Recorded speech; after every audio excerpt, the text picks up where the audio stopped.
welcoming you back to the desk of Caddicarus. Join us as we partake into a new installment of Current Quickies. Hello my duckies, and this time we'll be having a look at Doom on PS4. This box art was way better than their fucking one. Cute.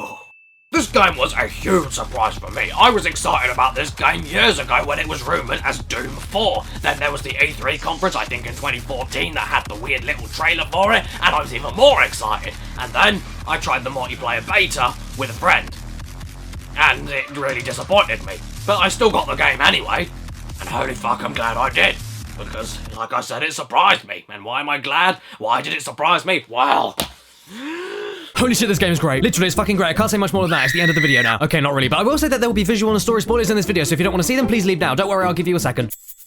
Okay, cool, let's go. Doom may have initially disappointed me with his lackluster multiplayer, and I'm sorry to say that that particular feature still knocked down a few points for me personally, but as it stands from a single player alone, Doom is a game I'd recommend to fucking anybody. The second you begin, you awake from a hellish table, you're given a weapon, no context, no backstory, no initial goal, and you kill demons, literally from the second you start, and it's not only immensely satisfying and keeps this consistent level of high-octane bullshit from beginning to end, only getting better as you go, but it also provides you with 2 levels of play. You see, there is absolutely a story here, and I would argue a decent story for such overdone sci-fi horror themes, but to the mute main character Doomslayer, this all means nothing to him. He's here to kill demons, the end, and for you who's bought a Doom game, that's probably all you came here for as well. And most of the really important and well-written story stuff is hidden away in codex entries and descriptions on key story characters in the world, and they add a lot of fascinating shit and context to the world, but it isn't absolutely essential to get on its level like in Dark Souls, for instance. And that's what's immediately clever about Doom, the way it appeals to both those who care and those who don't. The fact that you are right in the head of this mutant angry psychopath that doesn't need a reason to kill or questions any morality behind it. Even in the first minute of the game, the first time you have a phone call telling you what to do, Doomslayer hilariously and brilliantly cuts the call short and only starts taking orders later on down the road because he realizes without the guidance and missions he won't have any demons to kill. It's not for the sake of going down a checklist of things you need to make an FPS, it's for the sake of Doomslayer needing direction in order to kill more shit. And the way that's very subtly shown to the player is very clever and not random commentary on modern game archetypes that devs can take the piss out of but then have to do them anyway because games need them. You get told to go and shut down equipment that has limitless value? No worries, but Doomslayer only wants to kill, so he'll smash the fuckers up instead. You get told to go to hell itself multiple times, but does Doomslayer question it or show concern? No, he's there to kill demons, it's his bread and butter. And taking away all the clever shit from the way the game unravels its story through the eyes of its mute protagonist you only get to see arm expressions with, how's the actual game itself? Fucking awesome, there's no other words. It's one of the best playing FPS games I've played in a very long time, and for what it sets out to do as a Doom game, it does everything pretty much fully right. The levels themselves are huge with countless places to explore, all with oodles of secrets to uncover, and all amazingly designed with careful consideration for the way the main chunk of the gameplay works. The gameplay itself is unbelievably fast and fluent, with every action you take being quick, every jump being space-like, every gunshot punchy and immediately show effects, every enemy being just as fast and unbelievably dangerous. And if you don't keep to this gameplay style and move, bounce around the environment, use every gun you can, and I can't stress enough, keep on moving and shooting, you will die. And luckily the game and its levels are built entirely around this smooth maneuverability and speed, making it constantly fresh and constantly satisfying, not to mention really damn hard if you aren't paying 100% attention. The guns all feel incredible to use, and I mean every single one. They all feel so damn real, and the enemy reactions to them make it all the more incredible along with the sound design. They all have their strengths and weaknesses against certain enemies, and are all entirely customizable through the extensive and rewarding leveling system, which actively rewards your aggressive and kinetic gameplay skills in a constant stream to keep everything flowing marvelously. The more guns you use, the more you move, the less damage you take, the more of the mini side objectives you're given within a chapter, such as killing a certain enemy a certain way a number of times. All of these things are constantly tallied and rated, and at the fast pace everything happens, you accumulate more and more upgrade points for weapons the better you adapt your playstyle and consider all the factors in front of you. And other upgrades for not only your weapons but suit itself are rewarded by exploring the impeccably designed environments with some secrets I couldn't even fucking figure out they were so well hidden. Again, there are rewards for people who just want to shoot shit, but there are also way more rewards for those willing to solve the puzzles and go the extra distance. You can even find classic Doom maps to unlock, mini Doom figures that play the original classic theme, more ammo, armor, health, a map completion system to give you greater ideas where things are and to benefit you. Doom is a game of constant feedback and constant rewards if you're willing to go the extra distance, and luckily the extra distance is always fun to go to in the first place instead of feeling redundant. And secrets are literally everywhere in this game, keeping it just as fresh as the shooting, and the hidden rune trials to give you random permanent benefits on completion are also very fresh, different, and worth it to not only complete but also level into, with even more teeny side quests about those upgrades as you play the entire game. New enemies are introduced every chapter, it gets harder, more threatening and crazier the more you upgrade. Nostalgic enemies return for the fans along with nostalgic guns like the unbelievable but limited ammoed BFG. There's no reloading feature on any gun at all to help not stifle the pace and keep you constantly ready. If you run out of ammo, you have the chainsaw, which not only one-hits enemies at the cost of limited use but also showers you in more ammo for your guns, which obviously aren't as powerful but indeed your most effective way of attacking. It's so well balanced, it's insane. After upgrading weapons to a certain point, you can even get given mini killing side quests with that particular gun that you must complete in order to fully upgrade the weapon, such as headshot counts or killing multiple enemies at once with it. I mean, Jesus, there's incentives to do absolutely anything. You even get the occasionally arcadey power-ups such as invulnerability, one-hit kill fists, and quadruple damage for use at very specific moments that you need to grab strategically so you don't waste them. The glory kill system even works beautifully in tangent with everything else in the game, as you damage any enemy enough. Depending on their size, they'll stagger for a certain amount of time, giving you seconds to run over, perform a very quick but very gory insta-kill that differ from each direction you approach them and always reward you with more health. Not only understated, not showing off, and just as fast as the rest of the game, but everything here incentivizes and rewards you for keeping fast, keeping aggressive, and remembering damage thresholds, weaknesses, and using the level design to your advantage. You even get rewarded for simply finding secrets, let alone picking them up, and in some levels you can grab very overpowered weapons way earlier than most players would later. It's so cool. Oh, and even though there aren't many, boss encounters are hard and unbelievably fun and satisfying as fuck to nail the patterns with. This battle was a favourite of mine personally. To top it all off on the PS4 version, the frame rate never drops below 60, it looks absolutely stunning, light and sound all work marvelously, especially the soundtrack. The designs of the demons are extremely memorable and twisted, helping you in the heat of the battle to distinguish them, and also just visually pleasing in itself. yourself, look at this. PS4 is capable of this shit, devs, please take note. The only part of the campaign that puts it down, in my opinion, is the ending. The ending is as follows. You go through the toughest parts of the adventure, kill the most ridiculous boss in the game, close the gates of hell, return to Mars, then have the key taken away from you so that research can continue, and as far as I can see, you then get sent straight back to hell to stop interfering and ready to be summoned back all over again as insurance just in case the research fucks up in the future because the Earth has no choice but to continue despite everything that's happened. I love the fact that the ending is just another corporation only wants what's best for the corporation shit show we've seen a million times, but the way it does end makes perfect sense for Doomslayer himself, who just loves to kill shit for as far as he's concerned, no reason at all, and your main guidance knows this, and so make sure that you can fix the gates of hell opening before fucking you over at the very end. It makes sense, and I love the sharp and awful way that it's told, but to be honest, this is something you can see coming from the beginning of the game, despite the constant proof that the company want to destroy everything and just save the world trying to keep you off of their scent, and it's certainly not worth the shit you've been through to see it. I love the way the ending actually worked within the universe and the characters, and it complements the immediate summoning and shooting at the start of the game perfectly, but it was still too predictable and too sudden to be anything that impactful or meaningful, despite all the attempts of the plot making you think it's not going to go that way. And it's also a shame that, like I said, despite the push for multiplayer modes and the amount of customizable shit and effort that went into the modes and the way the multiplayer works, I still found it rather shallow and unfulfilling. The maps were nothing special, and it's so unbalanced it's almost funny, since you of course can be paired up with players dozens of levels above you, every death can respawn you right into enemy fire with no chance to even react. Apart from those things though, and the fact a little more colour wouldn't have harmed, I guess, I'd honestly rate Doom highly on his campaign alone, with multiplayer as a simple bonus, because there's so much to do within the campaign and so much going on to enjoy that it overshadows any flaws I may have seen. It's an awesome game and it's awesome on PS4, which is really nice to see, and I'm so happy that the franchise is back to its glory days in all the right ways with the same amount of modern twist to make it something special.